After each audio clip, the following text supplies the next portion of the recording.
yeah we strong, yeah we battle. Pedal to the metal, not a god, not a devil. Just wanna be a rebel, make it level. Spitting these, fists and kicks. All I really need is just one blitz. Hey guys, how you doing? Welcome to the Nam Phan JMMA Show. I'm here with the legendary, the awesome Guapo. Yay! Hello, Mr. Bas Rutten. It's a pleasure. Please introduce yourself for the people who don't know who you are, sir. Oh, the people don't know who I am. A lot of people that, my wife always says, oh, they all know you. I say, no. I think like 95% of the people do not know me. But the martial artists, they know me. My name is Bas Rutten, it's B-A-S, not two S's. I always say to people, because that will be bass, and that's a fish, and I'm not a fish. Comes from Sebastian. I'm a three-time King of Pancras world champion in Japan, and then I became UFC heavyweight champion. And in 2015, I got inducted into the UFC Hall of Fame Pioneer section. Kaboom. Thank you, sir. Question 2, sir. How old were you, and how did you get started in martial arts? Okay, so I was very sick as a kid. I had a horrible skin disease on my hands, my arms, in my face, in my neck, so I had to always wear turtlenecks, long sleeves. I had these special Band-Aid gloves that I wore. My mom, she was in contact with the family. The entire family would send in old bed sheets, which rip them in pieces, and she would mummify me. That's what I call it. Every night, put all the creams on. It was really disgusting. So if I would do this, it would burst, pus would come out. It was not good, but what comes with that, if you have a disease like that, and you have it at a young age, you get bullied a lot. You're gonna be a leper, you're gonna be, they give you all kinds of names. So needless to say, after watching a Bruce Lee movie, Enter the Dragon, when I was 12 years old, I begged my parents, can I please do martial arts? They wouldn't allow me. It took 2 years of begging, and finally they allowed me to do Taekwondo. I started with Taekwondo, and it went really fast. I had an adult taking me under his wing, and within 2-3 months I was dropping adults, brown belts with back kicks, and I heard the adults talking about me in the dressing room. Oh my God, this kid, he dropped Jack, and everybody was laughing, they thought it was funny. But I got very confident. So what happened, one day, one of the best days of my life, the biggest bully in town, Chucky van Herk was his name, he was the biggest bully in my school, came driving towards me on his bicycle with 6 of his buddies. And they, hey leper, watch out, your ears don't fall off, something like that they shouted. And this time though, I shouted something back. So I heard them laugh, I looked back, and yes, they made a U-turn and they started chasing me. But there was no need to chase, because I decided there, this was it. I'm not gonna run anymore. Put my bike on the stand. They just waited for me. They surrounded me. In the cool movies, they always do this at night with a bunch of cool cars, and the lighting of the cars is the light for the fight. This was during the day with bicycles and little kids. But for me, it was that scene. And of course, Chucky came, started bumping his chest in my chest, and started challenging me. Come on, Rutten, you want to hit me? You want to go, leper? Come on, leper, hit me. And I go, okay, I just oblige, I guess. I gave him one shot. It was the craziest experience in my life. His nose was flat, was knocked out, the fight was over. Problem was though that the police showed up at the doorstep of my mom and dad, because his nose was broke, he had to go to the hospital. And that meant they took me off martial arts immediately. So then I restarted when I left the house. I think I was 20 years old. That's immediately where I started training again. But don't get me wrong, in between, I had all the footage, and I had books from Bruce Lee. I was imitating the kick. I could do katas before I started walking katas, because I just memorized them from books. So I went really fast. Taekwondo, I started Thai boxing because I wanted to compete. Started Thai boxing professionally, still did the Taekwondo, then started doing Shintai karate on the side. It was a different form of karate, all at the same time. Thai boxing, and then later on, in 1992, I believe, and the end of 1992, somebody asked me if I was interested in doing free fighting. That's what they called it at the time in Japan. That was Chris Dolman. He was the head of Rings, the organization Rings in Holland. And I asked him, what is it? He said, well, it's pretty much all the martial arts mixed together, and you can do pretty much anything you want. I said, sure, I would love to do that. So I did a tryout. Tryout went really hard. There was a guy who tried to knock me out because I think he wanted to look cool. They were filming. There were 2 scouts, Funaki and Suzuki. They were scouting for new talent for Japan. And so I warned him. I said, hey, come on, we don't have to go hard. We can go slow. They just want to see technique. There's no reason we have to go hard. But then he turned it up. So I stopped him again and I said, good, it's okay, but I'm going to do it back. I hope you understand that. So that resulted in him getting knocked out with a high kick, which looked very spectacular because he had a big cut in his eye here and he had to get some stitches, and that's where I saw Funaki and Suzuki pointing at me, and they said, we want him, and that was it. September 21st was my first mixed martial arts fight in Japan. Wow, that's an amazing story. Wow. Yeah. What do you think about the current state of Japanese mixed martial arts and its future? You know, it's I would love to see more Japanese fighters fight in the UFC, in Bellator, in the Professional Fighters League. We actually have one in the Professional Fighters League, but more in America because they're so good, they're so technical, and I would love, you know, for them to showcase that on the big places that we here have in America. So, you know, it's unfortunate that Sakuraba, you know, is kind of put through the ringer. You know, I mean, they gave him rematches against guys who were much bigger, much stronger, and at the time, you know, that guy will never come back. A guy like Sakuraba, that he put Pride Fighting Championships on the map. This was a guy who beat 4 Gracies. I mean, that cannot happen. That was unheard of at the time. So once his career starts slowing down, because yeah, well, he had a lot of injuries, then, you know, unfortunately, it started slowing down for Pride Fighting Championships as well. So Risen is really trying to get a hold of it, and there's probably some other shoot fighting organizations there, and Bankers of course as well. So hopefully they start breeding some new guys that can come to America and showcase their talent here as well, because dude, Japan changed my life. It made me the fighter that I am today. I really owe it all to Japan. I mean this because the audience in Japan, it's the wildest thing for a fighter. Nobody says a word. They actually understand that you're the professional fighter, so they shut up because they don't know it better than you. You're the pro, not them. They understand it. In the rest of the world, it's not like that. And with me in the beginning when I was fighting Thai boxing, you saw my facial expressions. I was trying to kill my opponents. Every picture I think, somebody hit me, blocking. It was just there to kill the guy. When I started fighting in Japan, I couldn't believe when I looked at the magazines and watched the video from my very first fight. I had no facial expression. Bang, bang, bang. I was just blocking, dung, dung, dung. I was completely in the zone. And that really changed when I went to America. And I truly believe that is because of the energy of people.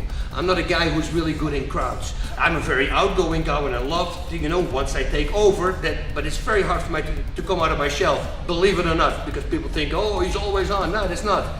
I pick up energies. If there's a lot of negative energies, I start feeling depressed. I don't want to do that. If I shake a lot of hands, like a whole evening shake a lot of hands, it really drags me down. I don't know what happened. It takes energy away from me. So fighting over there compared to the rest of the world was a blessing for me because that put me on the map. Amazing, amazing. Next question, Mr. Bas. How was your first mixed martial arts class?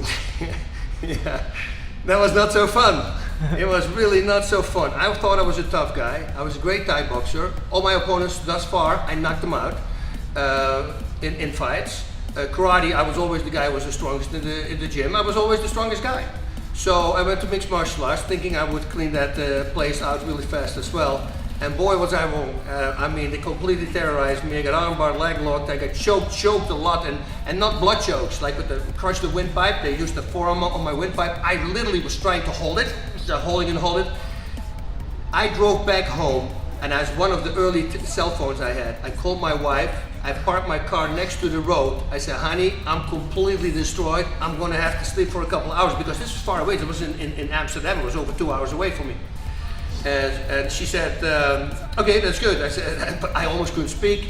I slept a couple hours, then I drove back home. I was crushed, and my wife started laughing. She said, so that's it? That's your free fighting experience? Because that's what they called it at the time. And I said, no, that's not it. I said, within 6 months, I'll clean that gym out too. You watch, because now I really want to learn this game. And what do you know? It came all true. Wow, amazing, amazing.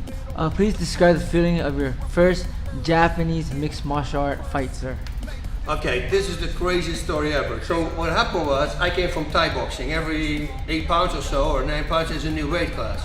I thought there were weight classes, but it was weird to me that there was no weigh-in.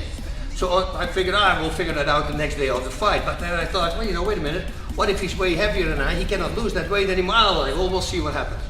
So I arrived there, and there my guy was 245 pounds. He was 6'4", Japanese fighter. It was the tallest Japanese guy I've ever seen. So I'm asking, and said, what is his weight? He said, 245 pounds. What are you? I say, I'm 200 pounds, but 2 or 3 or so. But why is that? He says, no, there's no weight classes. I said, there's no weight classes. Oh, that's great. Awesome. So I tried to bluff. I said, so okay. So the guy walked away. I said, wait. I said, how many rounds are we fighting? The guy goes, 1 round. I said, 1 round. How many minutes? 30. Let me say this again, half an hour. So I was, oh yeah, right, I love it. I was bluffing again, but I looked at my manager, I go, dude, what did you get me into here? You know, this is the wildest thing. There's no weight class, the guy's 45 pounds heavier than me, and I gotta fight for half an hour, or of course I gotta stop him. Ryushi Yanagisawa, he actually became a good friend of mine, that was his name, we call him Aji. Goes by the name of Aji. I don't know, it was the weirdest experience. I fought like I've never fought in my life before. I was just explaining it in the other question. I got into this bubble, and it's really weird. I'm completely cut off from the outside world, meaning I don't hear things that I don't want to hear. But I hear his corner, I hear people talking in the thing that I tune in on, I can hear, and my corner. So I always focused on their corner, and I was completely relaxed. And 43 seconds the fight took. I took him down, hit him down with the palm strike first, because he was taller than me, right underneath the jaw, but then he got back up. So when he got back up, I turned it even more up. I gave him a liver kick, because of course his hands were here, because he just got knocked down with a headshot. So I always give him first a few body shots to drop the hands, and I go back to the head. So I give him the liver kick, and he leans over, I knee him in the face, and while he fell to the other side, I kneed him one more time in the face. And it became very scary, because he was 3 days in the hospital, not responding. It almost made me stop fighting, because if he wouldn't have come out, I wouldn't have fought anymore. I spent a lot of money, I remember, on buying telephone cards, calling to my wife, and I said, I don't want this. He was a really nice guy. He came to shake my hand before the fight. He's a very respectful guy. And I said, hey, if he's not going to come out, that's it. I don't want to do this anymore, because it's very scary. You know, so, but thankfully he came out. And then actually he was my shortest fight, 43 seconds, and later he became my longest fight as well. Because look, this little lump here, that was the very first punch that I threw in the rematch. And I broke my hand immediately, first punch. So what I did, they had rope escapes in Japan. That meant, for instance, an 8 count. So if you knock him down, he gets an 8 count. Not in normal mixed martial arts, you don't have it. Rope escapes, you get, imagine you're in a choke and you'll be able to put your foot or your hand on the rope. It's almost like pro wrestling style, but it's real, right? They're gonna have to let you go. That, if you touch that, that's the same as having an 8 count. So then if a fight goes 30 minutes, at the end they say, oh, he grabbed the rope twice, the other one didn't grab, okay, the guy who grabbed the rope twice, he loses, right? That's what they do. So what I did, I submitted him 5 times. And that's how I won my fight, 28-minute fight. That was a 28-minute fight. So yeah, it was very hard because I couldn't even pull my hand like this anymore. So I had to do a lot of submissions, like one-handed submissions. But thankfully I pulled it up. I remember there was a moment in the fight, and I pushed his hand on his forearm, completely on there. And I knew it hurt because I could tell by his facial expression, but he didn't tap.